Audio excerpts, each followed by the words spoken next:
Good morning. Both the Chicago Board of Elections and the Cook County Clerk's Office will be counting more mail-in ballots today, and it could provide a little more clarity about the state of the race, but for right now, there is a call for patience.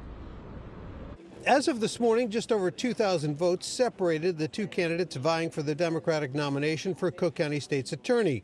Chicago Board of Elections workers are processing and tabulating another 2,500 vote-by-mail ballots that were postmarked by Election Day, but that just arrived in the mail over the past 3 days. There was quite a stir over the weekend when the spokesman for the board made the surprising announcement that he mistakenly forgot to include in the ballot numbers he reported an additional 9,100 votes that had been received by last Monday but had been left out of the total. These ballots were always under lock and key. This was an issue of reporting those numbers, not of anything that was new or found or came in late at any of this period. Ultimately, it was just a number of something I did not add to my report for media and for the public, and that is very embarrassing for me. Both campaigns continue to have teams of lawyers and observers on hand to monitor the counting.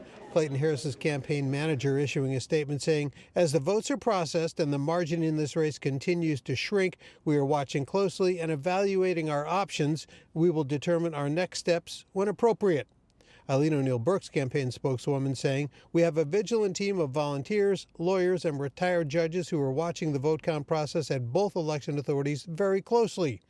The president of the Better Government Association praising the two campaigns for not fanning the flames of concern about any irregularities with vote by mail. What's interesting in this particular case is that both campaigns are trying to calm everybody down. They're saying we're staffing the election, we're watching the votes being counted, we have no reason to be concerned right now, and be patient, everybody. And that's actually a good mark of leadership. Now, the Cook County Clerk's Office tells me that they will be counting approximately 2,800 mail-in ballots. These are ballots that were postmarked by Election Day and that were received since Friday. But then after all those are done, there's also those provisional ballots. These are ballots where people went to the wrong precinct and voted, so those have to be verified to make sure that they are accurate. All of this has to be done by April 2nd.